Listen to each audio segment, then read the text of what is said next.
तमाम national conference के मेरे सीनियर साथी हजरात, यहाँ आए हुए नेशनल कॉन्फ्रेंस के ओहदेदार हजरात, भाइयों बहनों बुजुर्गों नौजवान साथियों, आप सबको मेरे तरफ से अस्सलाम वालेकुम, आदाब और सत श्री अकाल।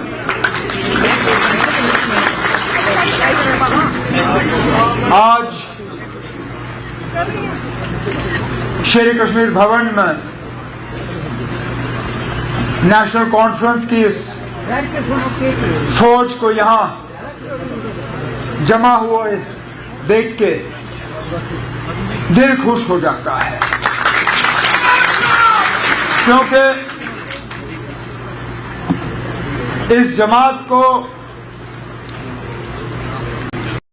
कमजोर करने की नहीं, मिटाने की एक मुकम्मल कोशिश की गई थी पिछले 8-10 साल के दौरान। कौन सा ऐसा हरबा है जो हमारे खिलाफ इस्तेमाल नहीं किया गया?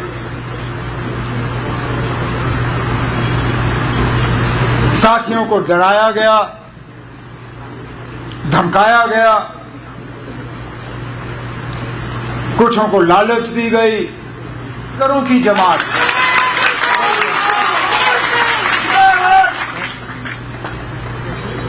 हमें ताकत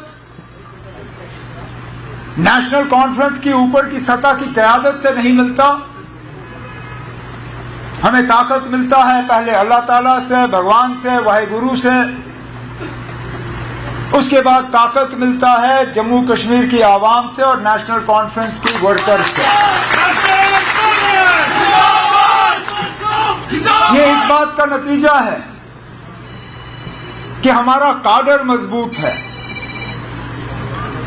कि इस जमात ने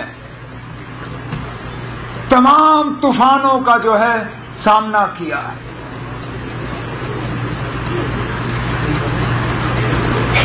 वो कहते हैं ना, फनूस बन के जिसकी हिफाजत हवा करे, वो शमा क्या बुझे जिसको रोशन खुदा करे। हमें बुझाने में मुझे बताएं ना, कौन सी कसर बाकी रखी गई थी? लेकिन कोई सोच भी नहीं सकता था कि इलेक्शन के बाद ये नतीजा होगा। और मैं जम्मू कश्मीर के लोगों को आज इस स्टेज के माध्यम से सलाम करना चाहता हूं, जिस तरह उन्होंने अपने वोटों का इस्तेमाल किया और समझदारी से अपने नुमाइंदे चुने। अब क्या हमें और सीटें मिल सकती थी? बिल्कुल। क्या हम उम्मीद कर रहे थे कि इससे ज्यादा हो? शायद अपने से नहीं, लेकिन दूसरों से। लेकिन एक एक सीट जो आज हमारे पास है, मैं उसके लिए दिल की गहराइयों से जम्मू कश्मीर के वोटरों का शुक्रगुजार हूं। और उसके बाद जो इंडिपेंडेंट एमएलए जीत के आए और फौरी तौर बिना कोई शर्त रखे हुए अपने लिए हमारे इस कारवां के साथ जुड़ गए और हमारी मदद करने निकले, जिसमें हमारे बन्नी के एमएलए डॉक्टर रणेश्वर सिंह जी भी यहां बैठे हैं।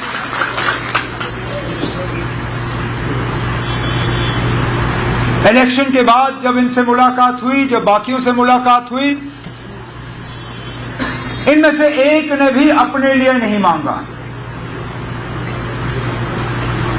जब बात की तो जम्मू कश्मीर के आवाम के हवाले से बात की,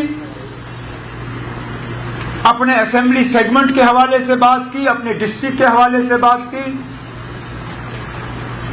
और कहा कि लोगों के जो मुतालबे हैं, मुश्किलात हैं, उनका अब हल होना चाहिए। हम बेसब्री से इस दिन का इंतजार करते रहे। 2018 में लोगों की चुनी हुई हुकूमत जब चली गई तो तब से लेके आज तक लोगों ने दर-बदर की ठोकरें खाई, मुसीबतों का सामना किया, उनकी आवाज कहीं पहुंची नहीं। मायूसी, परेशानी, दुख, दर्द। लेकिन आज मैं जम्मू कश्मीर के लोगों को ये यकीन दिलाना चाहता हूं कि अब आपकी सुनवाई होगी, आपकी आवाज अंधेरे में गायब नहीं होगी, आपके मुतालबे नहीं रहेंगे, आपके मुश्किलात जो हैं इंशाअल्लाह आगे जाके उन मुश्किलात को हम हल करके ही अपने आप को दोबारा लोगों के सामने पेश करेंगे। इलेक्शन के नतीजे निकले ही नहीं थे कि हमारे कुछ मेहरबान ये शोषा डालना शुरू कर गए थे कि अब जम्मू का कुछ नहीं होगा, जम्मू को नजरअंदाज किया जाएगा, जम्मू को सजा दी जाएगी कि उन्होंने नेशनल कॉन्फ्रेंस के उम्मीदवार या कांग्रेस के उम्मीदवार को यहां से चुना नहीं। और मैंने पहले दिन से कहा, मैंने कहा यह हुकूमत सबकी होगी,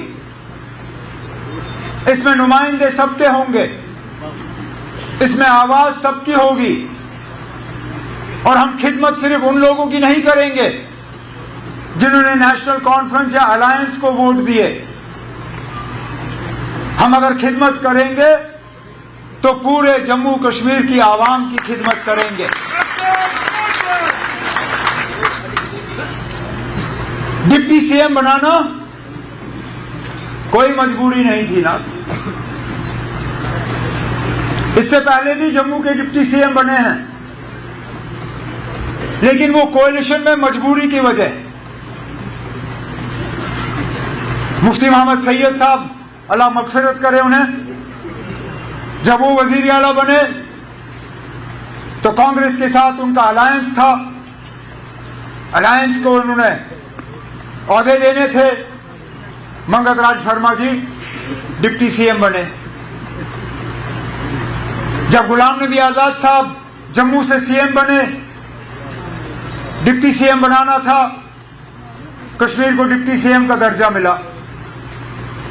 जब 6 साल मेरी हुकूमत चली वजीर आला के तौर पे, मैंने जम्मू कश्मीर की खिदमत की। अलायंस की मजबूरी थी कि ताराचंद जी को हम डिप्टी सीएम बनाएं। इस बार फिलहाल कांग्रेस ने अभी तक मिनिस्ट्री में जो है शामिल होने का जो है कोई फैसला लिया नहीं है, लेकिन हमने तब भी डिप्टी सीएम बनाया और डिप्टी सीएम भी उसी पार्टी का जिस पार्टी का सीएम। ये उन लोगों के लिए जवाब है जो पिछले इलेक्शन में नेशनल कॉन्फ्रेंस के खिलाफ उंगली उठा के कहते थे कि ये मुसलमानों की पार्टी है, इस पार्टी में मुसलमानों के अलावा किसी के लिए जगह नहीं। कहते थे ये कश्मीरियों की जमात है, यहां जम्मू का कोई नहीं होगा। कहते थे ये खानदानी राज वाले लोग हैं, इनको खानदान के अलावा कुछ दिखता नहीं। जब डिप्टी सीएम बनाना था, जम्मू से बनाया, हिंदू बनाया और मेरे खानदान से उसका कोई लेना देना नहीं है।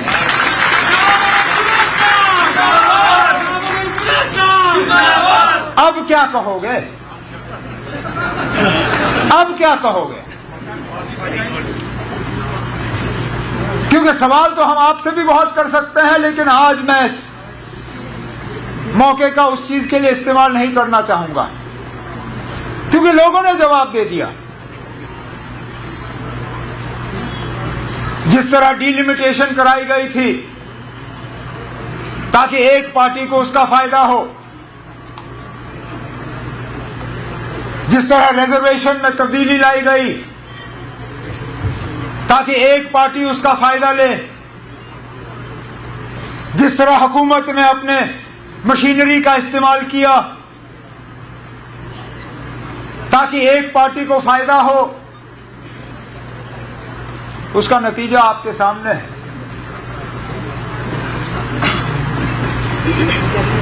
मतलब ये कि ये तमाम हरबे जो हैं ये आपको इलेक्शन तक पहुंचा सकती हैं, लेकिन इलेक्शन जितवा नहीं सकती।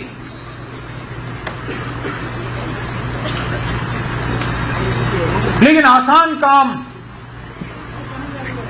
मुझे लगता है हमने कर दिया है यहां तक पहुंच के। अब हमारे लिए मुश्किल काम शुरू हो जाता है, क्योंकि हमने लोगों की उम्मीदों के बराबर उतर आना है। हमने लोगों के मुश्किलात हल करने हैं, हमने यहां की परेशानियों को दूर करना है, हमने लोगों की शिकायतों को कम करना है, हमें हुकूमत और लोगों के दरमियान जो फासला है उसको कम करना है।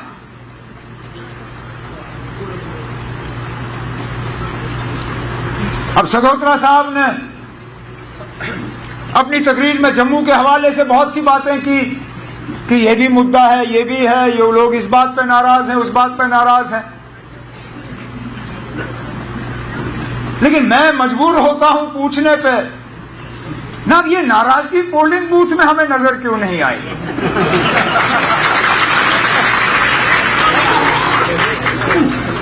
कश्मीर के लोग भी नाराज थे, लेकिन अपनी नाराजगी का इजहार वोट के जरिए किया। चिनाब में भी लोग नाराज थे, वोट के जरिए इजहार किया। रजौरी पुंछ में भी नाराज थे। डिलिमिटेशन, रिजर्वेशन, सब चीजों को एक तरफ रख के वोट के जरिए अपनी नाराजगी को वहां पे दर्ज किया। कहने के लिए तो हम सुनते हैं कि जम्मू वाले भी नाराज हैं।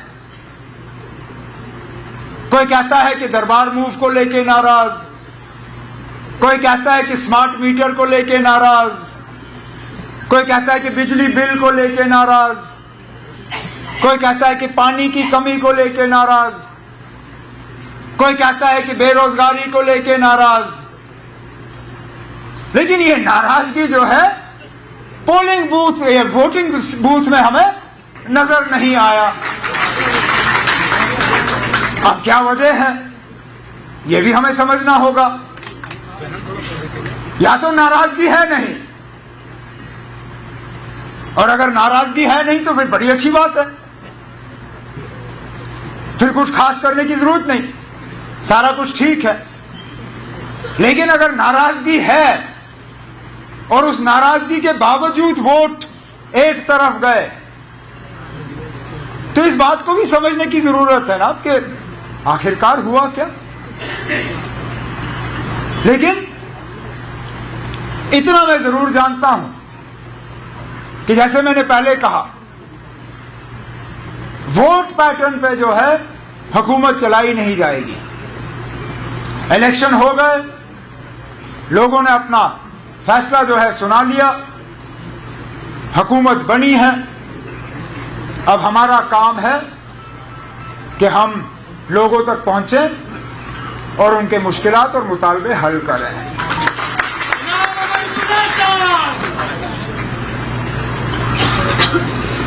हमारे पार्टी के वर्करों की भी बहुत उम्मीदें हैं।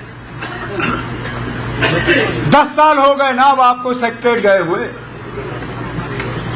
10 साल हो गए आपको किसी डीसी के दफ्तर में गए हुए। मेरी सिर्फ आपसे मोहतबाना गुजारिश है कि फर्स्ट डे फर्स्ट शो मत करना ना। 5 साल हैं हमारे पास, 1-2 हफ्ते अफसरों को भी थोड़ी आदत डालने दीजिए कि अब लोगों की चुनी हुई हुकूमत आ गई है। अब फैसले बिना लोगों की राय हासिल किए हुए सेक्रेटरीट या अफसरों के दफ्तरों में नहीं लिए जाएंगे। अब प्रोजेक्ट बनेंगे, अब डीपीआर बनेंगे, अब पैसे रिलीज होंगे, तब के लोग ये चाहेंगे कि फलाना काम जो है उनके इलाके में होने चाहिए। मैंने पहले ही सेक्रेटरीट में अफसरों से कहा हुआ है कि खासकर जो पंचायतों के प्रोजेक्ट बने इस साल, जो ब्लॉक के बने, जो डीडीसी के बने, जिनमें लोगों के नुमाइंदों की राय नहीं ली गई, चाहे वो डिस्ट्रिक्ट के लेवल पे हमारे चेयरपर्सन शमशाद शान क्यों ना हो, पूजा ठाकुर जी क्यों ना हो, बाकी क्यों ना हो, हमारे एमएलए हजरात, चाहे डॉक्टर रमेश्वर सिंह जी हो, सजाद शाहीन साहब हो, राजू साहब हो, जावेद साहब हो, बाकी हैं। अब मैं इनसे गुजारिश करूंगा कि मेहरबानी करके उन सब कामों को आप रिव्यू करके देख लीजिए कि क्या वाकई ये लोगों के मतलब के काम हैं, तब जाके ये उठने चाहिए और तब जाके इन पे अमल होना चाहिए।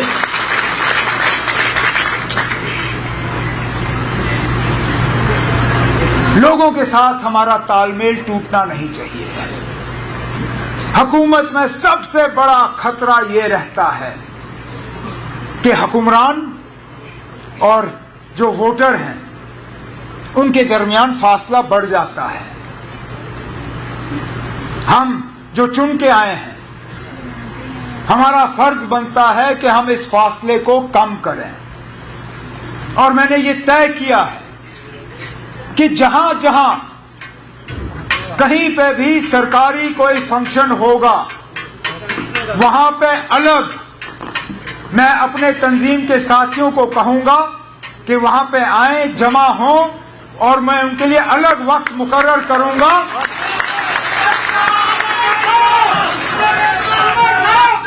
उनके लिए अलग वक्त मुकर्रर करूंगा ताकि अपने साथियों के साथ बैठ के मुझे वहां पे जमीन की जो असलियत है उसका पता चले, और इससे फिर अफसरों को भी एहसास होगा कि यहां कम्युनिकेशन जो है वो सिर्फ अफसरों के जरिए नहीं बल्कि यहां जमीन से जुड़े हुए जो लोग हैं उनके जरिए हो रहा है।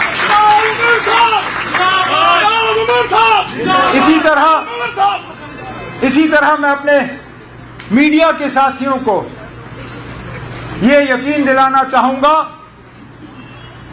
कि मेरी हुकूमत के तरफ से आपके साथ कोई सख्ती नहीं होगी, कोई नाइंसाफी नहीं होगी।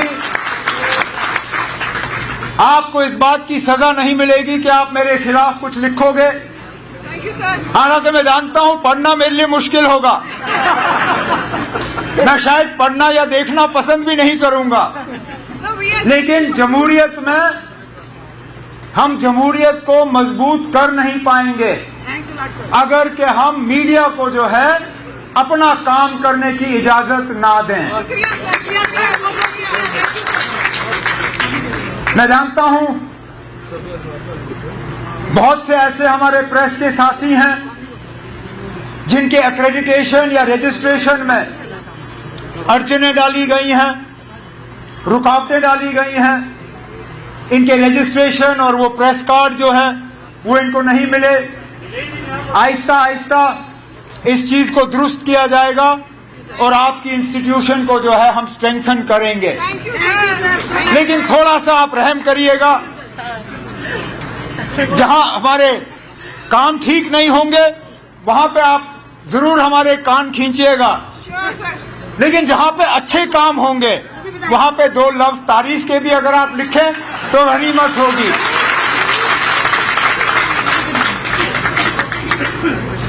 इस साल हमने सियासत के अलावा कुछ नहीं किया, थक गए ना। इलेक्शन लड़ लड़ के परेशान हो गए। साल शुरू हुआ तो पार्लियामेंट की तैयारी की। पार्लियामेंट हुए, कुछ नतीजे ऊपर नीचे, मेरा तो ज्यादा ही नीचे था। उस वक्त समझ नहीं आ रहा था कि उठूंगा कैसे, लेकिन अल्लाह ताला का करना देखे ना। अब मुझे उस वक्त साथी कहते थे कि इसमें भी कुछ अच्छा होगा, मैं कहता था हाँ होगा, लेकिन अंदर अंदर से मैं सोचता था क्या अच्छा हो सकता है ना, अभी तो इलेक्शन हारा हूं, इसमें अच्छाई कहां होगी। लेकिन देखे ना क्या, उस वक्त कई सारे ऐसे थे अफसर, बाकी दोस्त, जिनको लगा होगा ना खत्म, गए, मोकलियो, जाओ, नाप लो रास्ता। अब वो लोग जिन्होंने 5 साल सलाम का जवाब नहीं दिया, आज जनाब वो मुझे मैसेज करते हुए थकते नहीं हैं।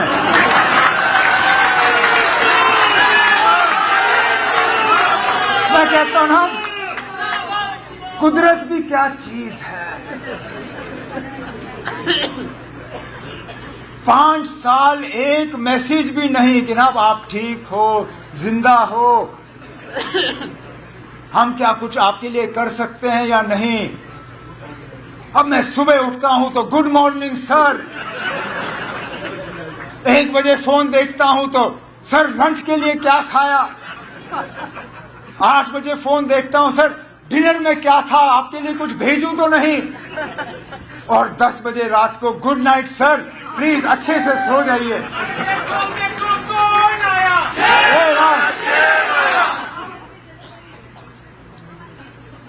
लेकिन ये चीजें हमारे दिमाग को, इन पे इनका असर नहीं पड़ना चाहिए, क्योंकि अगर हम में घमंड आया, अगर हमें ये लगा कि हम अब बहुत बड़े 30 मार खान हैं और बस हम ही हम हैं और कोई नहीं है, जिस तरह लोगों ने आज हमें मौका दिया, खुदा ना खास्ता अगली बार लोग हमें सजा देंगे। तो पहले दिन से हमें यह तय करना है कि हम इस हुकूमत का गलत इस्तेमाल नहीं करेंगे, हम इस हुकूमत का अपने ऐशो आराम के लिए इस्तेमाल नहीं करेंगे। ये हुकूमत हमारे लिए नहीं है, हम खिदमतगार हैं, मालिक नहीं। मालिक जम्मू कश्मीर की जनता है, हम उनके खादिम हैं। हमें सिर्फ काम करना है, लोगों के काम करने हैं आपके। और मैं इसी बात पे अपनी तकरीर जो है खत्म करूंगा कि हमारी 24 घंटे यही कोशिश होगी कि हम आपके मुश्किलात और परेशानियों को कम करें और आपके चेहरों पे दोबारा वो मुस्कुराहट लाएं, जो मुस्कुराहट आपके चेहरों पे पिछले 6-8 साल से हम देख नहीं पाए। मैं जनाब सदोत्रा साहब को, रतन लाल गुप्ता साहब को, अपने तंजीम के बाकी साथियों को, अपने विमेंस विंग के जो सीनियर लीडर हैं यहाँ पे, इनको, अपने यूथ, अपने पेरेंट विंग, और जाते जाते मैं इतना जरूर कहना चाहूंगा, मेरे जो साथी आगे तरक्की करने की उम्मीद लगाए बैठे हैं, दिल छोटा मत करो ना। अब हमें 5 साल का अरसा दिया हुआ है, फिलहाल हम यूटी हैं, ये भी ज्यादा देर रहेगा नहीं, हम अपने हकूक हासिल करेंगे। हमसे जो लिया गया है उसके लिए हम जिद्दोजहद करेंगे,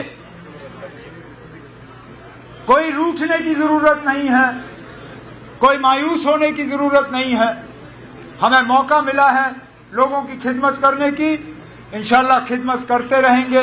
मैं अपने साथियों का आज के प्रोग्राम पे और इस वालिहाना इस्तकबाल के लिए शुक्रिया करता हूं, लेकिन उससे ज्यादा मैं आप सबका, जो इन 2 इलेक्शनों में आपने मेहनत की, चाहे नेशनल कॉन्फ्रेंस के लिए, कांग्रेस के लिए या अलायंस के लिए, दिल की गहराइयों से आपका शुक्रिया करता हूं। और इस इलेक्शन पे कामयाबी हासिल करने के लिए आप एक एक को मुबारकबाद पेश करता हूं। बहुत बहुत शुक्रिया। सा-